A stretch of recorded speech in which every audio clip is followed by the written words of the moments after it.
All right. Sorry about that. We are live with a new live stream, of course, talking about the SAG strike update. Do I have my light in here? Let's get a little light in here. We'll see how long this lasts. Come on. Bam. So, just a little pink light in there.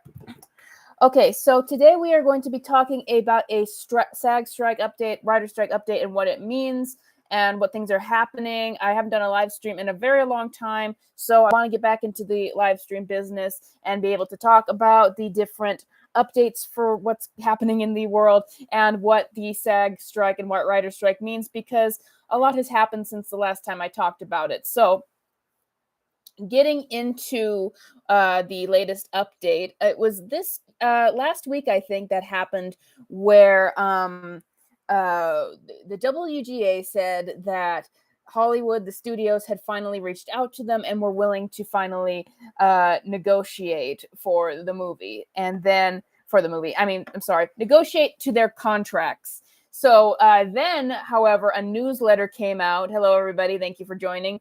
A newsletter came out and said, don't get your hopes up, that the studios do not want to negotiate, actually. And there is a lot of talk that this writer strike, this SAG strike, this thing that has shut down Hollywood could potentially go until 2024.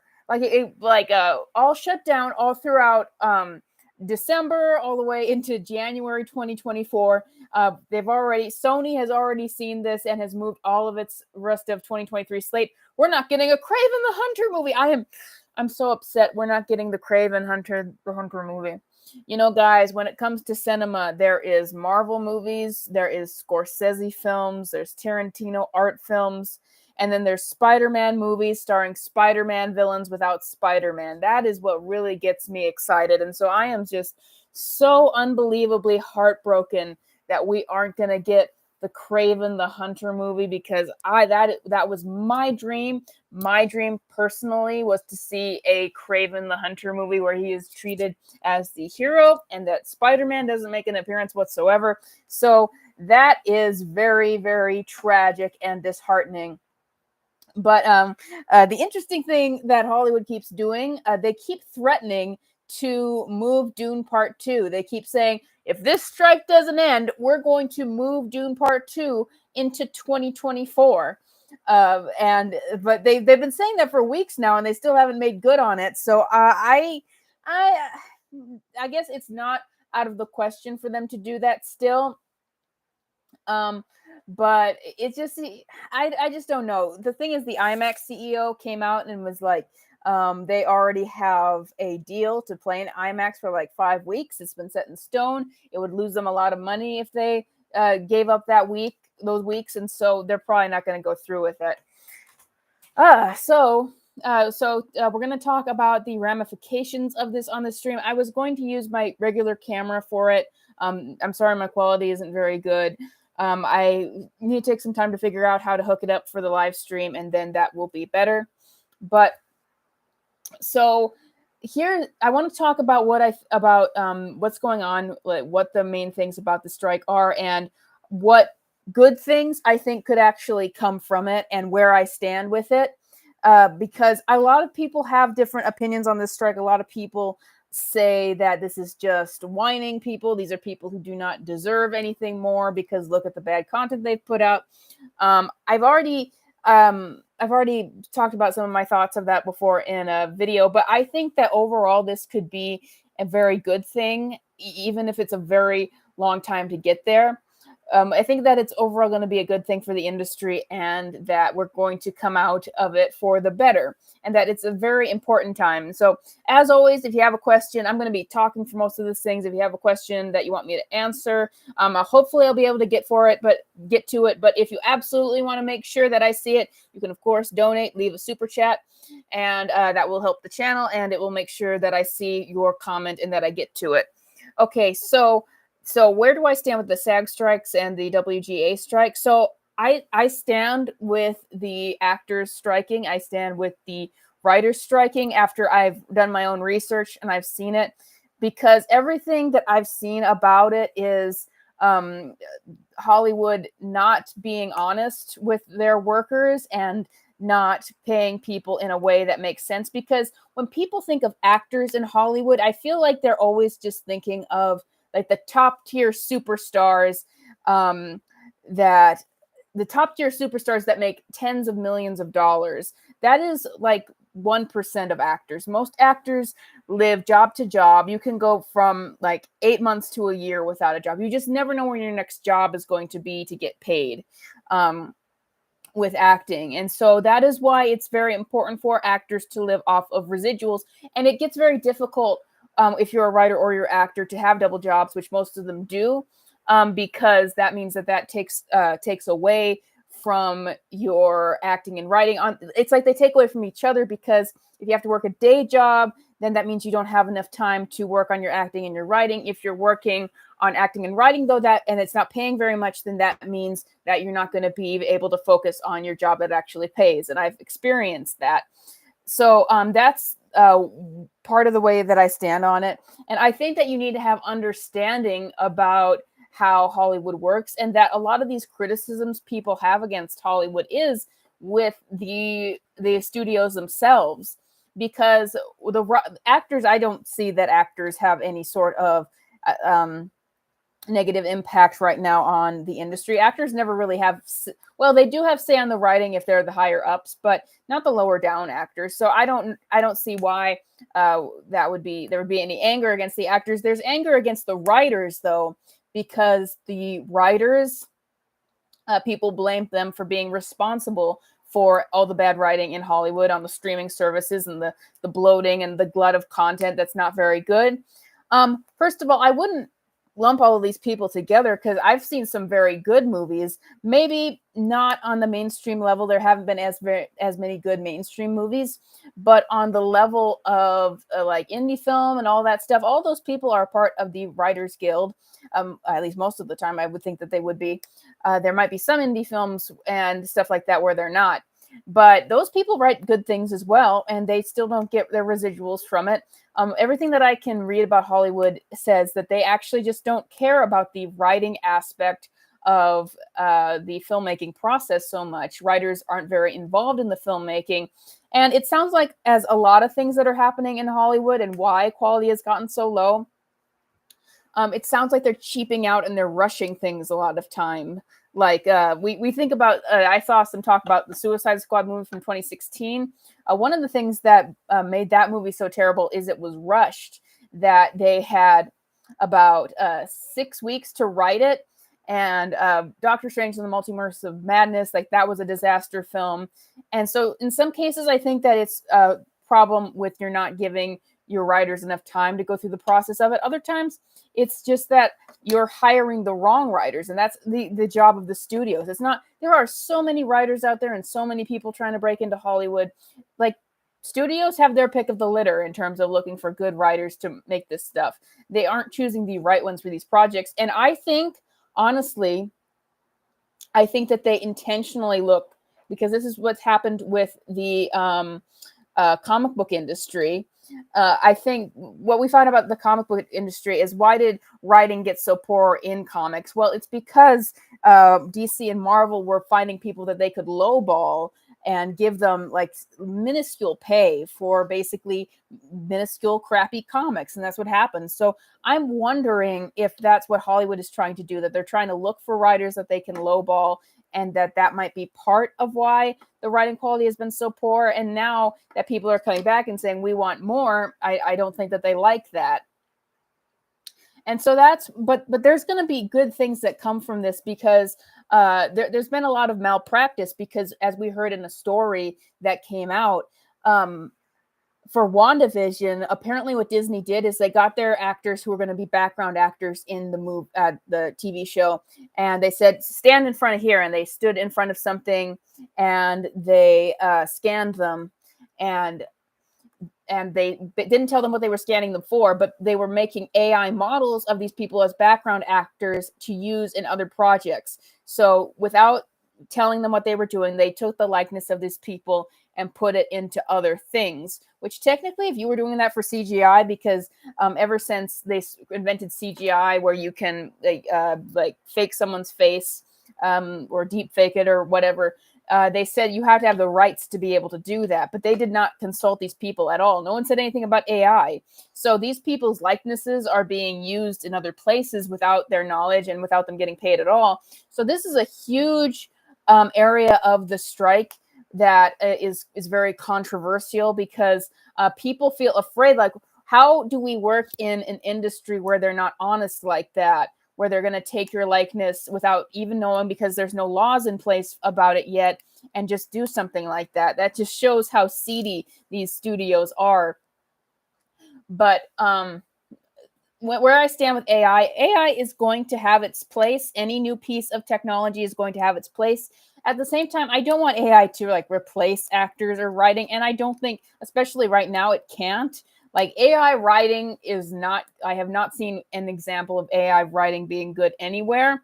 I think where AI can have its place in the industry is when people are making, for example, reels, when people are making like test footage of a movie. For some reason, I'm just blanking on like the name of that officially, but you can use AI to give studios ideas of what a finished film will look like. But the thing is, when I see actors, when I see writing, when I see anything, I want it to be authentic. And that's what happened with CGI, is they started to rely on it so much that things started to not look authentic anymore. And while people were in awe of CGI when it first came out, now they hate it in so many things because it's been so overused. And we can always tell, no matter how good the CGI is, we can always tell it's fake. Something in your brain just goes off, that's not real. And people, as AI images come out more and more, people are becoming trained to identify, oh, that's AI.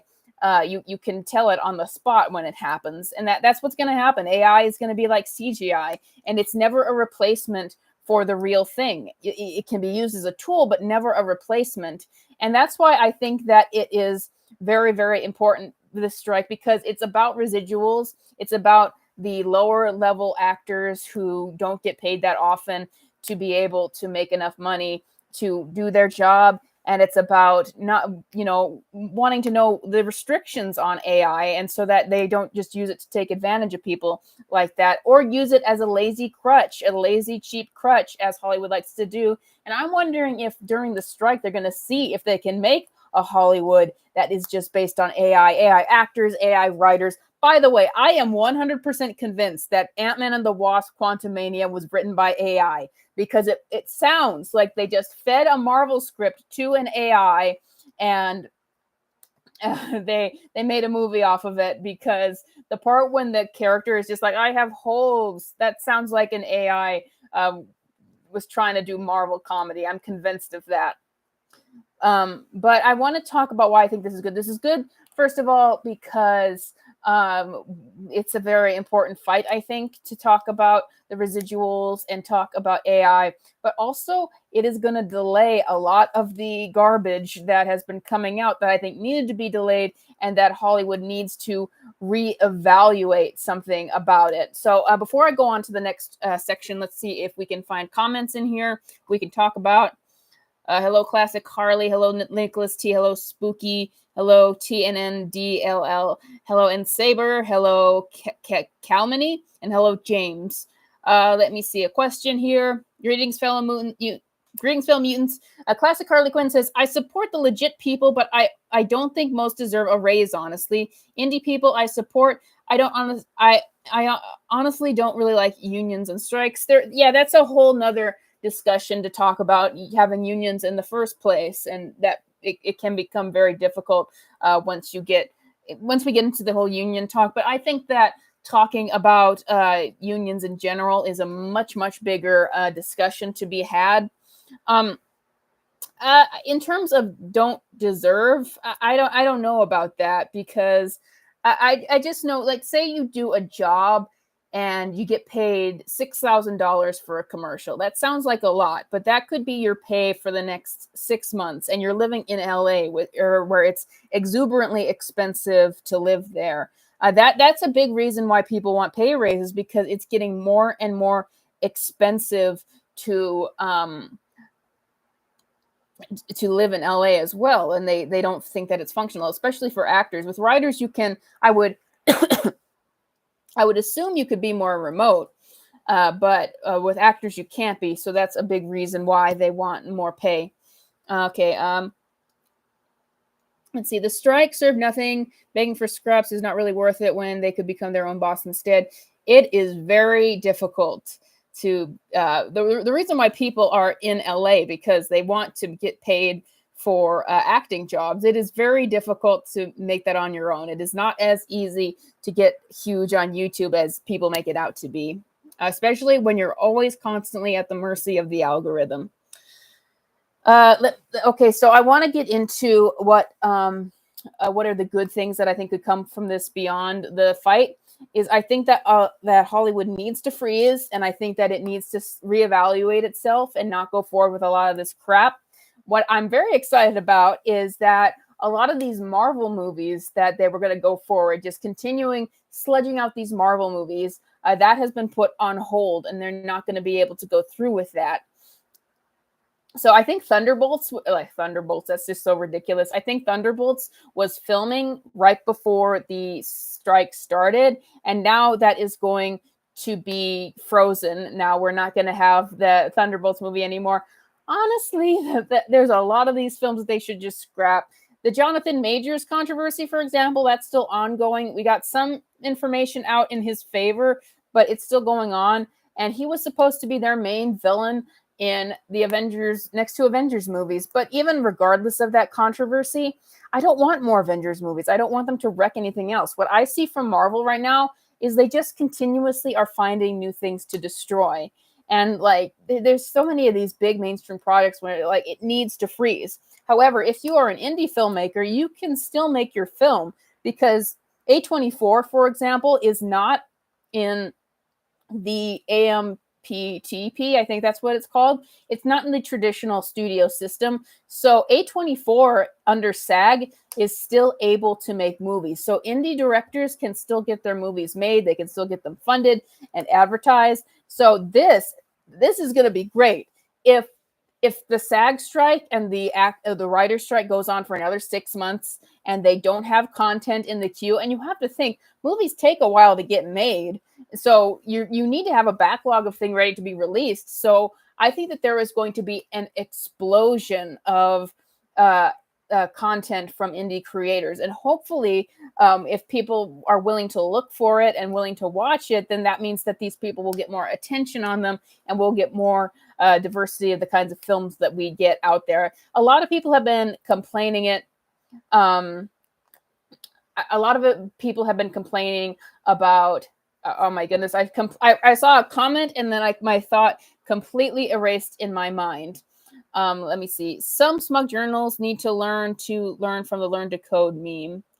I'm not sure exactly what that is referring to, but I will just continue. I completely lost the thought I was going to say. My immediate big complaint about this is there are certain podcasts that I listen to and certain advertisements, and I would like to be able to hear from the actors about their shows and stuff still. And so that's disappointing that we can't do that. The only movie that I really care about is Dune Part 2, and I would be really disappointed if they moved that or damaged that film in any way. So, but otherwise, I'm like, yeah, shut things down and reevaluate yourself for the next 6 months, and maybe it'll come out better on the other side. Otherwise, I can't say that I really care. Like, what else do we have this year? Aquaman 2. I am very curious to see what that movie is. I'm not going to watch it in theaters, but they seem terrified of releasing that movie. Apparently, James Wan has been sick, trying to get that movie done, trying to get it released. And like they've apparently reshot it and tested it so many times, and it keeps coming up negative. I don't understand the mentality of when you have a film, reshooting it so much and just hiking the price up so much when you know that it's going to bomb anyway. I would either write Aquaman 2 off as a tax write-off or release it on streaming right now, because that is not going to be any good. And notice, it comes out in December, and we still haven't gotten a trailer for it. So that just speaks to how nervous WB is. I guess maybe it's because Jason Momoa couldn't necessarily advertise it right now. But, I mean, let's say the strike doesn't last that long and it goes until, I don't know, October. If it goes until October, and then are you going to start advertising a big budget movie that comes out 2 months later? That does not make any sense to me whatsoever. That's very, very confusing to me. So then there's Ballad of Songbirds and Snakes. I'm not very interested in that movie. I'll see it. It's just the book wasn't that good. The cast doesn't look that good. There might be some interesting moments. I just don't think it's going to turn out. And I don't think that many people are hyped about it at this point. And so the only movie, once again, I really care about is Dune Part 2. And that is, interestingly, the only movie that I hear threats being made that they're going to move it, which isn't going to change anything. Like, it's one movie that you're threatening not to release immediately in terms of the strikes. I don't think that's going to do anything. What we're also going to see in the future is we're going to see a lot more lower budget films. That is both because of the strikes, because of the writer's strike and the actor's strike, and because this year, all of the biggest budgeted films bombed. They just didn't do well whatsoever. And all of the films that were really, really successful had budgets of like around $100 million. And so that's why we're going to get a lot of lower budget films as well. So I'm excited for what could be happening next. We just need to ride this through to the end. But it is interesting to see how long this is going to go, though, because it could go to 2024. They just seem so stubborn about this. And one of the things that they've been saying that is a big point of contention is, why won't streaming services actually release the watch numbers? I've been wondering that. And a lot of people behind the scenes think that it's either because they're really great, which is not going to be true. They think it's because these studios want to hide how great they're doing so that they don't have to share the revenue. But we already saw streaming services release numbers for their really good shows, and those numbers weren't that great. What's actually happening, I think, is that from Paramount Plus to Disney Plus to HBO Max, I think that these shows are not doing that well. These streaming services are not doing that well. There is not much money behind them, and that is why they don't want to reveal their numbers. That is why they are not willing to negotiate and give higher wages to the workers, because the money isn't actually there. And I also think that is part of the reason why they are moving to AI so much. That is why they are in this situation, which this is interesting. This is throwing their feet to the fire right now.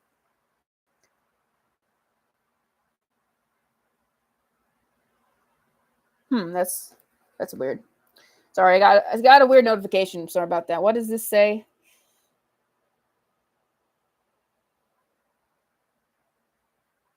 Sorry, I got this. Okay, sorry, got a notification. Had to stop for a second. Let's take a pause for another question because I lost my train of thought. $100 million is still too high. Yeah, you can definitely do stuff for a lot lower than that. I find it funny that the writers, actors, and corporate companies believes it's about them, but never asked us, the fans, what do we think?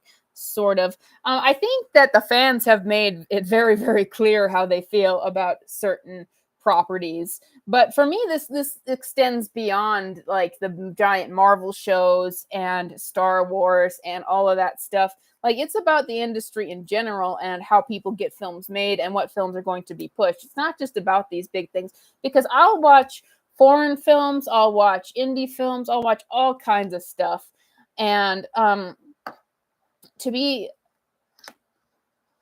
honest, like I'm starting, because I'm working on a big video. The big video that I'm going to do next is going to be why I stopped caring about the MCU, in similar fashion to when I did my video why I stopped caring about Star Wars. And I want to just get my feelings out there and explain how I'm feeling.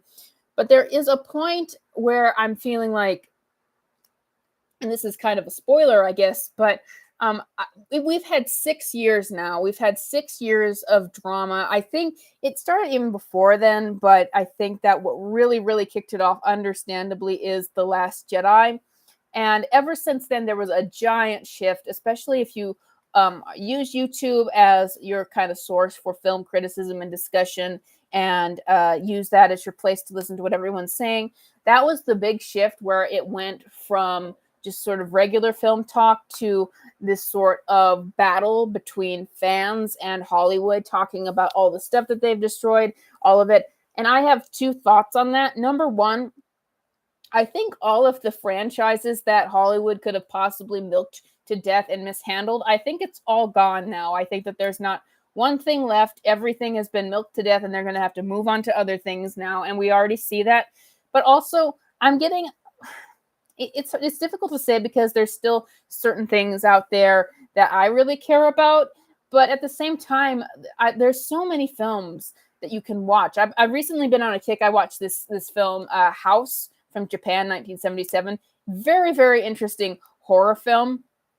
And then I watched like a French film. It was called The Umbrellas of Cherbourg. I think that's how you pronounce it. But I've just found so many interesting films to watch, and that are very like they educate me on more ways to make films and the more possibilities of it. And so when I get that, I'm like, I want to spend more time watching these kinds of films, because I'm sorry about what happened to Star Wars. I personally am sorry what happened to Star Wars, and I'm sad that the MCU has gone downhill so quickly. But at the same time, I'm like, I don't need the drama. I don't want to hold on to that drama anymore if I don't have to. Like, I have the original 6 Star Wars movies that I like. I have the original Infinity Saga that I like. And those are the films that I'm going to go back to. I don't have to watch. I did not watch Secret Invasion. I don't have to watch any of this other stuff to sort of taint my vision of what it's supposed to be. And Susu was made for about 4 million euros. Best movie I've seen this year. Yes, I do, because I want to see. Was it that? I want to look that up. Was that an indie film, or was it a foreign indie film? Action war. Let me see. Historical action thriller film written and directed by Jalmari Helander, set in Finnish Lapland during World War II. Looks like it was an indie film. It looks like it was Finnish. Yeah, so I'll watch that. I want to watch more foreign films, more indie films.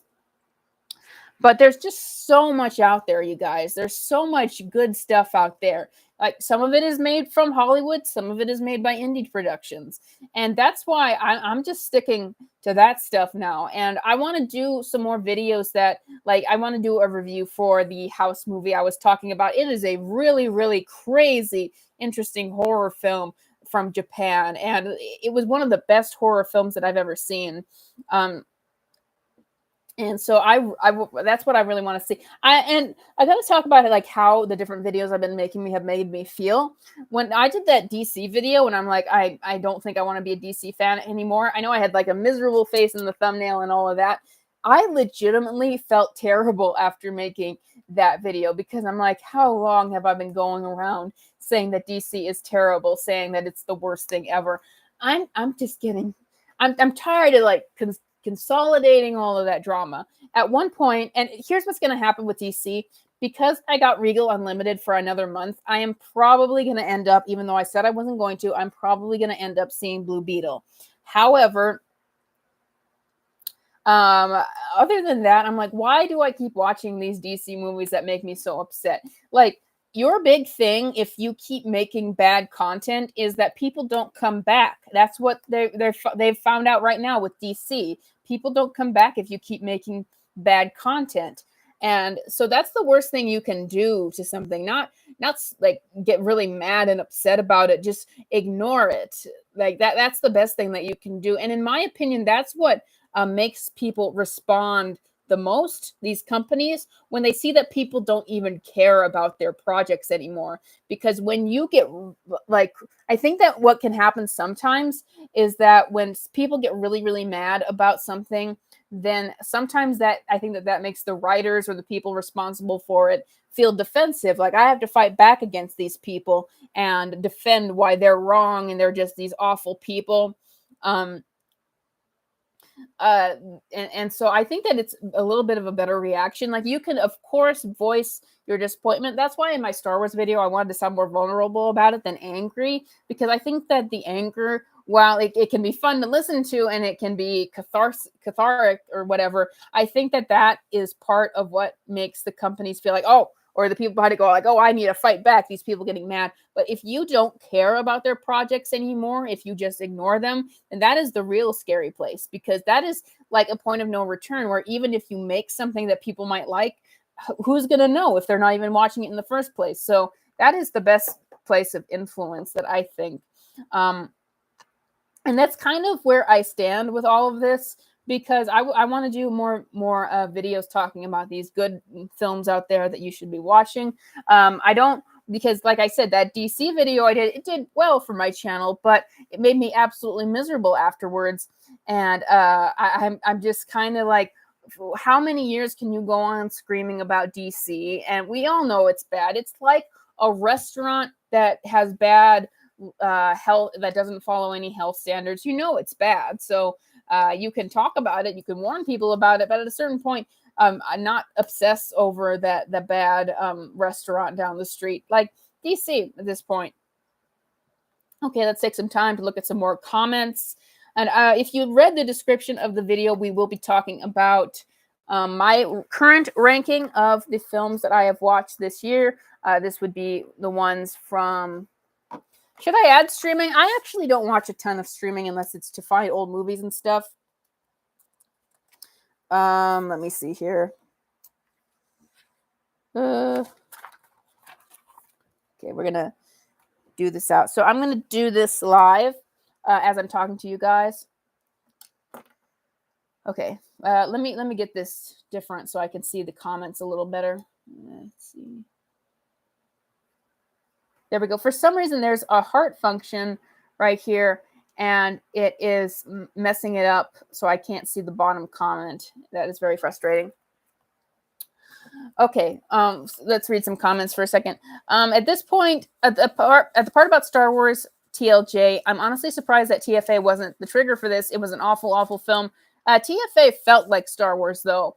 And that's why, like, people were so, like, drinking the Kool-Aid on Star Wars. All you needed to do was feel like Star Wars, and then people were going to love it still. Classic Harley Quinn. You should watch Raid and Train to Busan. I've not heard of Raid. I have heard of Train to Busan, that it's good. Let me see. Did I miss anything? Look forward to Demeter this weekend. Yes, I've heard of that. In Our Prime is a good Korean film. Yeah. Right now, like Japanese horror is just insane. Japanese films, like, they go to really crazy areas. French films tend to be like the most challenging that I've watched so far. But I need to watch more French films first. With that, I'm just referring to like The Umbrellas of Cherbourg or Eyes Without a Face. That is a very intense film. Actually got some good. Hello, Eric. Thank you for joining. Let me see. Am I missing anything? Okay, so we're gonna get back to House has 90% on Rotten Tomatoes. Mike, are you sure that is the right video though? House is 1977 by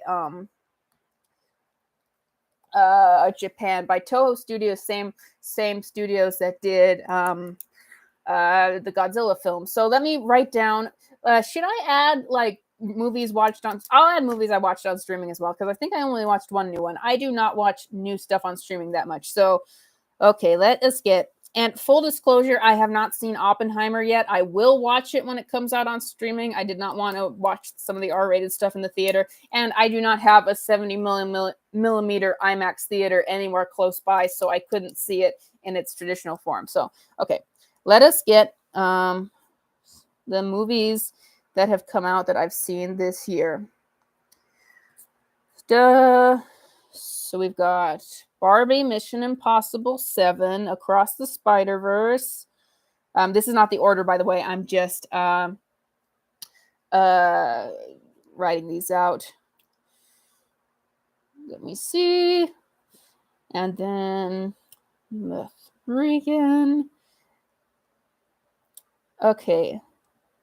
Someone says that Oppenheimer was boring. Nolan films are a bit to sit through. I watched Memento earlier this year, and it was definitely a different experience for me. That Memento, it made me think a whole lot. That's actually what made me think of doing The Purple Hand, like told a little bit out of order. That not nearly as much as complex as Nolan's film though, but very good. Like I think that Nolan, he needs to make films that are a little less technical. I think what he needs to do is like with what he did with the Dark Knight trilogy, he decided that he was going to work with people who knew the comics, who knew the characters, and he had collaborators which helped him bring those characters forward, which is why the characters in the Dark Knight trilogy are so good. But I feel that in the other films like Tenet and I would imagine Oppenheimer, Interstellar, the characters are not very good. The emotional core is not very good. And I think that that's where Nolan fails. And they're very interesting to watch and they get you thinking. And I love Christopher Nolan. He's like my favorite director of this generation. But he does have flaws. And I can see why someone might think Oppenheimer is boring, but I want to watch it myself. I think that it's probably going to be really good. Okay, so what other films were there this year? Mithrigan, Shazam, Fury of the Gods. I did not go see Indiana Jones, and I almost, because I have Regal Unlimited for another month, I almost saw it. I'm like, why don't I just watch it? And then I'm like, no, that is not going to be an enjoyable. That's not going to be an enjoyable film whatsoever. So Shazam, Fury of the Gods. Zachary Levi has become so insufferable, by the way. Well, first of all, since like before we get into this, I want to talk about the strikes. I support the strikes. However, what I do not support is I do not support that whenever somebody else like Stephen Amell or Jamie Lee Curtis or Zachary Levi, whenever they come out and say anything that seems like it might tangibly be negative about the strikes, or at least how they're going about it, they get so mad. The other actors get so mad at them for having any kind of dissenting opinion about it. And I'm like, 98% of SAG voted for the strike. So nothing that a couple of people say is going to change it. But you need to stop having that mob mentality where if someone so much as has a little bit different of opinion about it, then you get so angry at them. You get just so angry at them. Like Jamie Lee Curtis did not say she was against it. She said, I'm neutral about it. I think that it's going to be a situation that's going to require a lot of compromise. And it's like, you can have that opinion and I can have the opinion not to be neutral. But don't be angry at someone just for saying something a little bit different, because my goodness, they were ready to burn Stephen Amell at the stake over this. This sort of mob mentality is not good. But I was only criticizing Zachary Levi because he kind of was crying after Shazam Fury of the Gods and like going on a tirade about like defending James Gunn and why Jennifer Holland was in it and why Peacemaker character's in it. Like not very, very likable. But okay, what other films this year? Guardians of the Galaxy 3. The Galaxy Volume 3, which I really, well, I'll get into it in just a second. Guardians of the Galaxy 3. What else? Mario, of course. Cannot forget Mario. The Flash. That's one. Oh, The Little Mermaid. Some of these I forgot that I even saw. The Little Mermaid.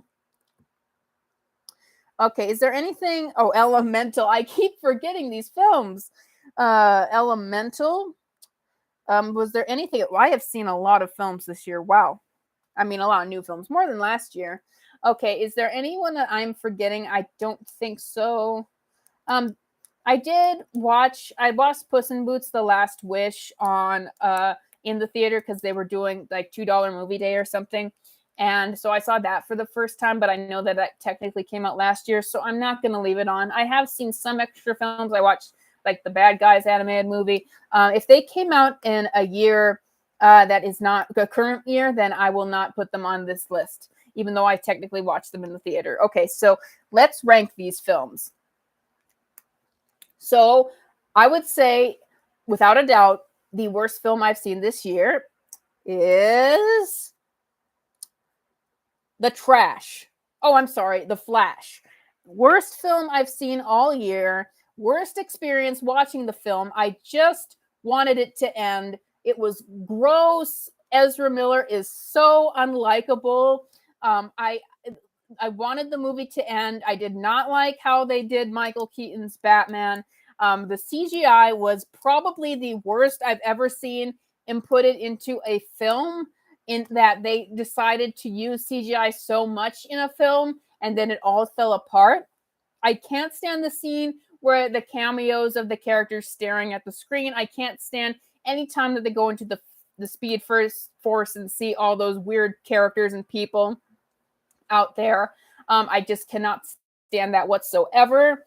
And like, what I really hate about it is this was the film that promised we are going to set up.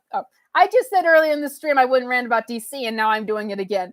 But I can't stand it that they said, watch this film. It's going to set up the rest of the DCU. It didn't do anything. It didn't explain anything. It was a complete waste of time that I got suckered into seeing.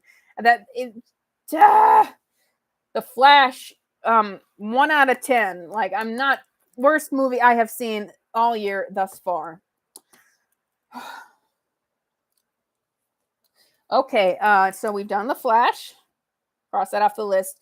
In terms of the second to the last worst film that I've seen this year, I'm going to go with another DC film. We are going to go with Shazam! Fury of the Gods. Yay, Shazam! Fury of the Gods. You get the position of my ranking of the second worst film I have seen this year, Shazam! Fury of the Gods.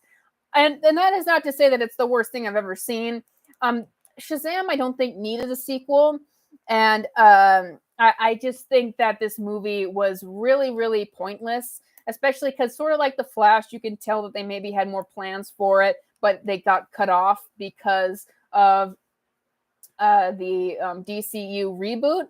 And so that is why it came off like that, because there's just certain things, like the post-credit scene just kind of stops and it doesn't lead anywhere. And it's very, very disappointing.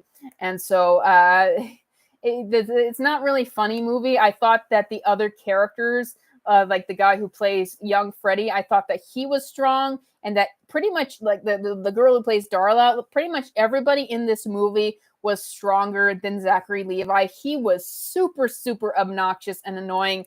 And the guy who plays the young version of himself, I think his name is, what's his name? I know his name's Ash something. I'm blanking on his name, but he actually does a really good job. He was barely in the movie, though. When he plays the character, though, he plays him maturely, and that's not who Zachary Levi is playing at all. Zachary Levi is playing an immature 5-year-old, not someone who's almost 18. Come on. Not a good movie, but that is the second place on the ranking. After that, I am putting The Little Mermaid. Maybe I would have put it before Shazam, because that is never a movie I've watched again. I'm doing this very quickly, though. But of the things on this list, I would say The Little Mermaid. It is pretty much everything that you can think of a Disney remake. It is soulless. It is crappy. The acting's honestly not great. I think that Halle Bailey comes off like a really friendly person, but I don't like how she sings the song. She sings them like she's trying to show off constantly, with all these different inflections, not with any of the emotion that the movie needs to have. There are pointless changes just to make it feel just slightly different to the original version. None of it understands how the original version worked.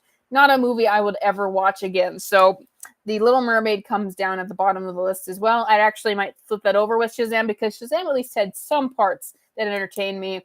Little Mermaid just made me feel bored, and it is so, so overlong.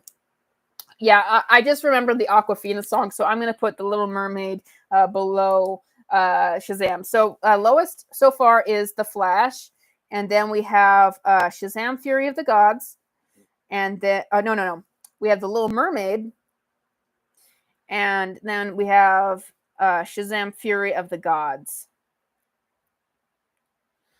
Let's see. There we go.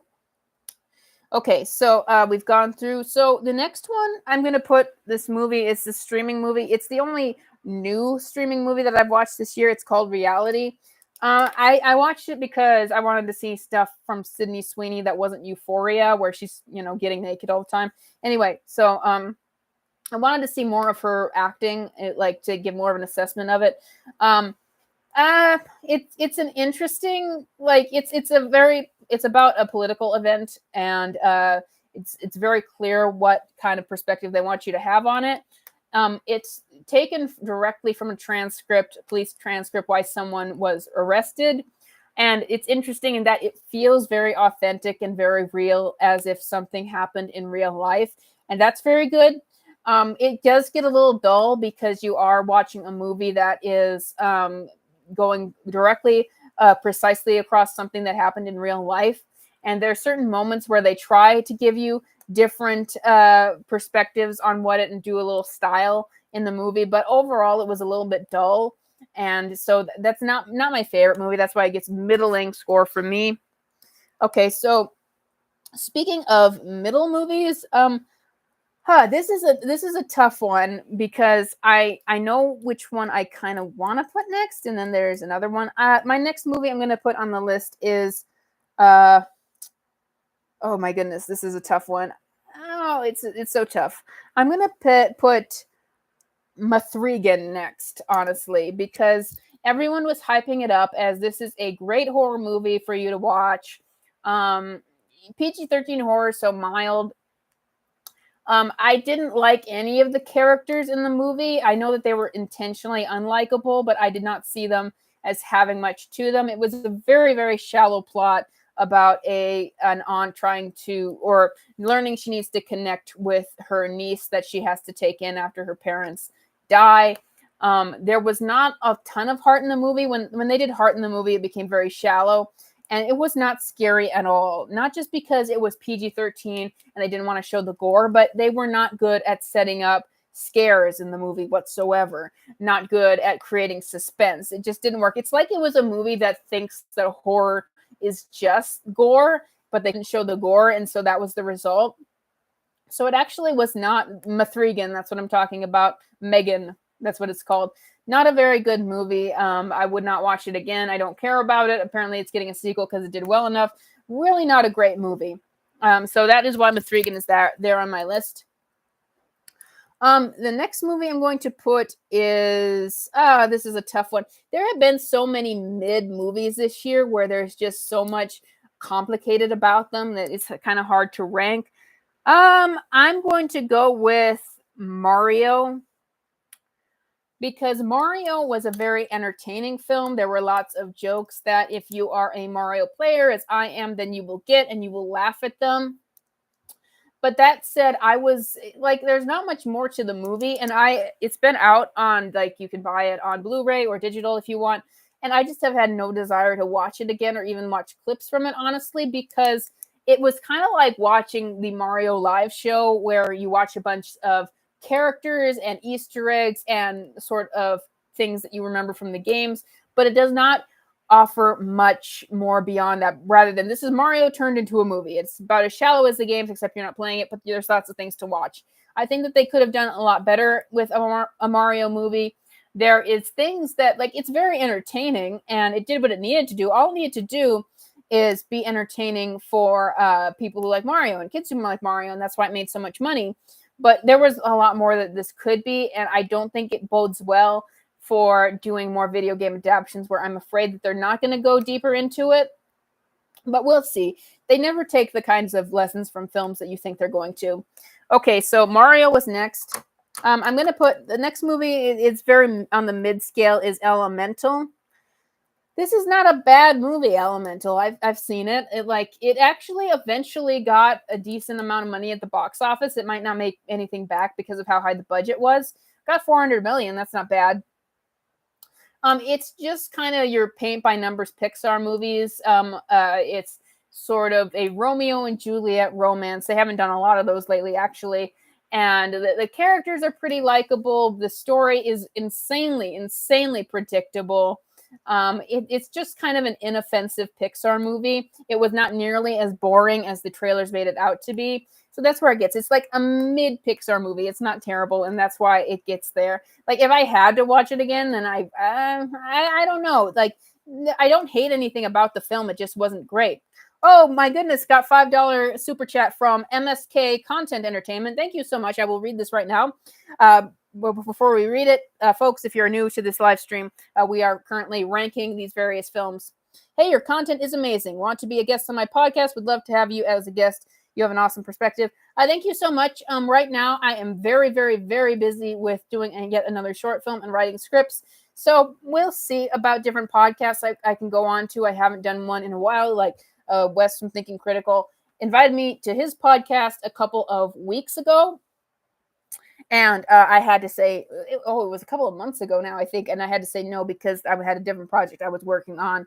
So thank you for the invite. We'll have to see how my scheduling works out. And I have to get back to writing these scripts. But thank you so much for the $5 super chat. It really helps the channel. I think that, and thank you for the question and the invite. Thank you very much. So we have Elemental.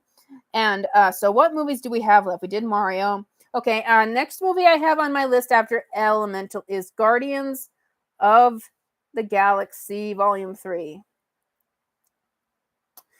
Now, so for Guardians of the Galaxy Volume 3, for me, it's kind of like the last gasp of positive air that the MCU had. It is the first movie since No Way Home that has actually felt like an MCU movie. And if anyone's watching and wants to give me a drink of water, that'd be really nice. It was the first Marvel movie to feel like a Marvel movie for me in a very, very long time. And so I just really, really enjoyed it the first time I watched it. I think I saw it 3 times in the theater. Now it's out on streaming, and I don't feel myself really compelled to watch it again after I've seen it 3 times. Because I think what I really like about it is Rocket's story and the fact that despite its flaws, it does really, really feel like an MCU movie, as I've said a million times now. I thought that the way they handled Peter Quill in the movie was really a letdown because he's come off as so depressed, and that's intentional, but he wasn't as fun as he usually is, and he usually carries those movies, and they're about him. Thank you. And I felt dissatisfied with his journey. Excuse me. I'm just realizing now, I didn't do a proper review for Guardians of the Galaxy Volume 3. I only talked about Rocket's story.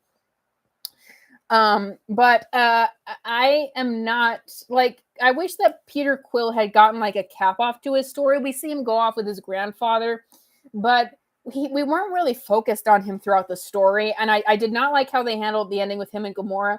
They should have put him and Gamora back together. That would have been the satisfactory ending. But they didn't. They just kind of left it open with maybe they're on better terms now.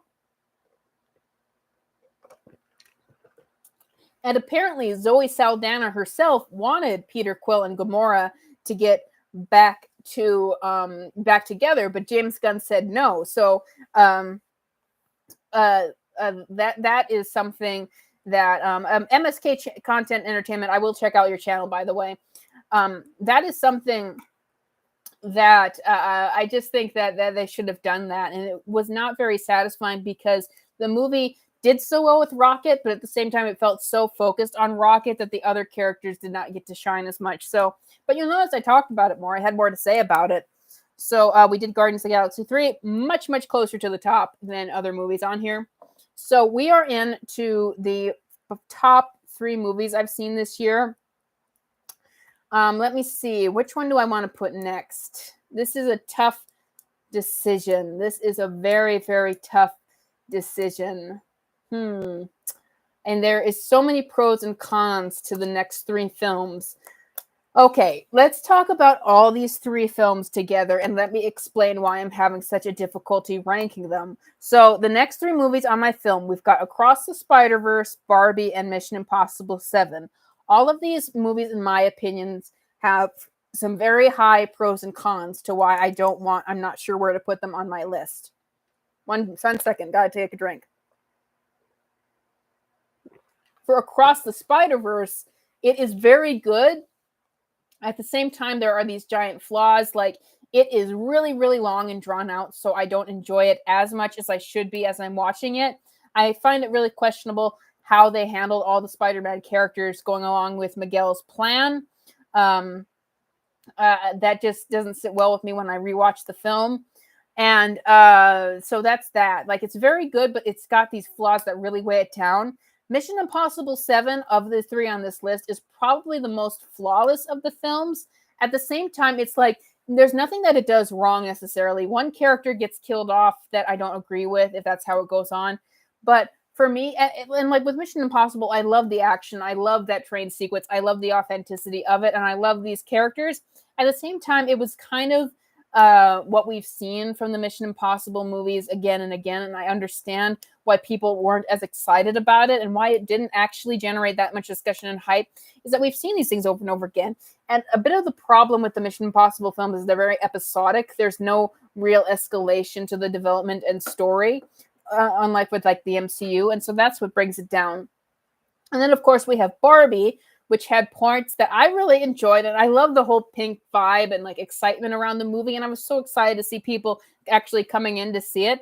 But as I talked about on multiple videos on this channel, like that has questionable things in it too, where I keep, like, I did a video where I'm like, it's mainly the misandry of the movie. Like, I did a video where I'm like, yeah, this is a misandrous film in the midst of its good qualities. And then I came back on that and I'm like, oh no, I don't think so, because there's other things that it's doing. And then I'm reading other people's comments. I've listened to like all these reviews and videos on it. I'm like, well, maybe it is like I can't say like it is doing other things, but it is pretty anti-men in the movie. Like there's just an ongoing discussion about that. And so it's like, can I really put that as my top movie of the year?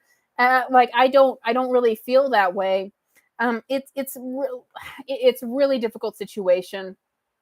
Like I might put it at the top movie of the year just because it of all the films caused me to think the most. It caused me to discuss things the most. And it definitely had the most hype in terms of I'm really curious to see what this is, but I'm just not sure. So that's why those three films, if I were to do a ranking right now, I might, oh my goodness, I might put Mission Impossible, Across the Spider-Verse, and then Barbie maybe. But then as soon as I do that, then I'm thinking, but those other aspects of Barbie, I got to put it down lower. I just don't know. I think that I might just put Across the Spider. Might put Mission Impossible, very, very entertaining, but a bit like all the other Mission Impossible films at the next part, and then like put Across the Spider-Verse and Barbie tied as films that have really, really good elements to it that I like, that also have these sorts of flaws that bring them down. And so that's kind of the ranking of this year. And as we close it out and talk about like the assessment, I didn't want to do this. I know that most people were doing these kinds of videos and discussions at the end of June because that's the midpoint of the year.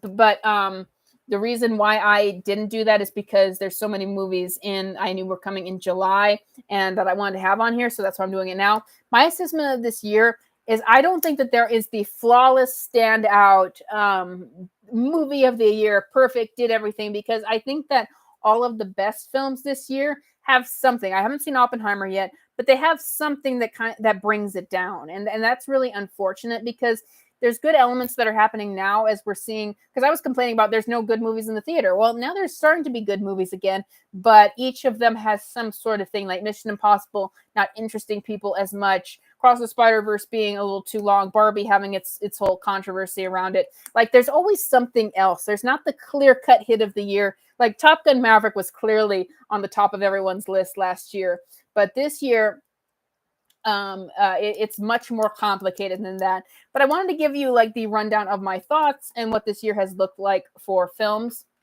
Gotta get some.